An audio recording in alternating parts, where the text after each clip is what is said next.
Egyptian pyramids start making sense. Today I came across a remarkable explanation from Geoffrey Drumm on YouTube of the Egyptian pyramids' purpose. He nailed it. In short, each pyramid was a chemical plant, and various pyramids produced various chemicals. For example, he suggests that the Red Pyramid was built as an ammonia production plant that produced ammonia from methane and nitrogen by a process, for which Fritz Haber was awarded a Nobel Prize about a century ago. Arguably, for agriculture and for our civilization it was one of the most important inventions. Ammonia is the main component for soil fertilization. For Egypt, since predynastic civilization, this product was as important as it is for us since the 20th century. Geoffrey Drumm compares chambers in the Red Pyramid and in Fritz Haber's process, provides chemical analysis of residues in those chambers, discusses pressure and temperature conditions for chemical processes. Pyramids retain gases and water in tunnels and chambers under high hydraulic pressure needed for chemical reactions. Geoffrey Drumm suggests that the main source of methane was cured manure, but in my opinion, the source could be the same as it is today, natural gas, which is easier to handle in tunnels. According to European Space Agency,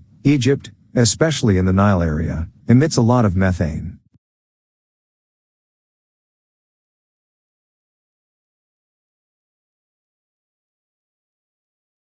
Natural gas often is trapped in caves and comes out through earth cracks. Egyptians would need some construction to gather it from gas wells and route to the pyramid/processing plant. And something like that has been known since ancient time and was recently confirmed. Flinders Petrie and Hawara, Biamu, and Arsinoe, with 30 plates book described a grid-like structure of labyrinths covering a vast area and filled in with stone chip stratum. Such a porous structure could collect methane, which then could travel through some tunnels to the pyramids. Check Geoffrey Drumm's channel The Land of Chem for the suggested timeline, from predynastic Egypt, when these plants were built, to dynastic Egypt, when these constructions were reused. For example, during the 12th dynasty that labyrinth was repurposed for something less advanced. Tremendous efforts for building a pyramid as a tomb for a dead man, whose corpse was not found inside, never made sense. I strongly agree with Geoffrey Drumm's conclusions. As a physicist, I have a different opinion from Geoffrey's on tools used for stone cutting and transportation, but that does affect the pyramids as chemical plants explanation. Let's examine the physical aspects. Pressure, n.wikipedia.org. The steam reforming, shift conversion,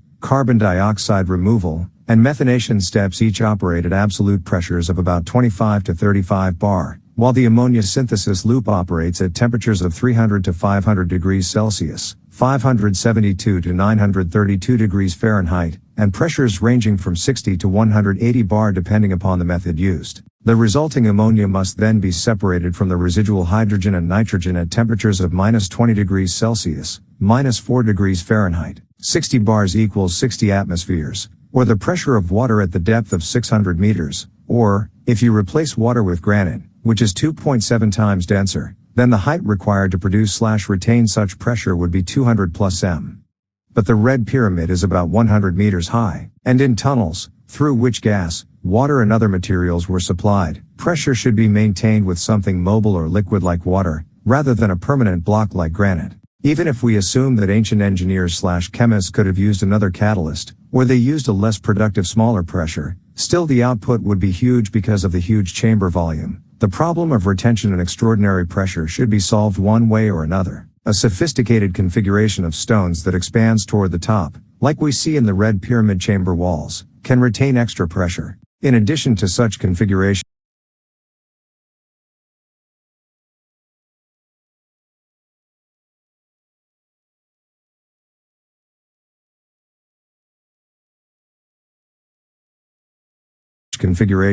a technology that manages gravity can multiply retention power of the chamber. We explored the physics of such technology in Time Matters, and this technology is also handy to solve two other problems. Stone cutting. No saw blade can cut perfect 90 degrees times 90 degrees times 90 degrees inner corner in a granite box.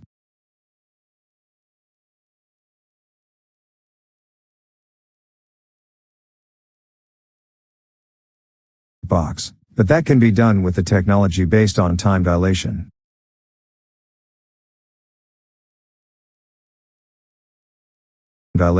This technology can evaporate any material, better than lasers can do. We discussed about it in Time Matters. Moving 100-ton stones. The same technology can counter gravity to transport huge stones like this one, and whatever found in megalithic architecture.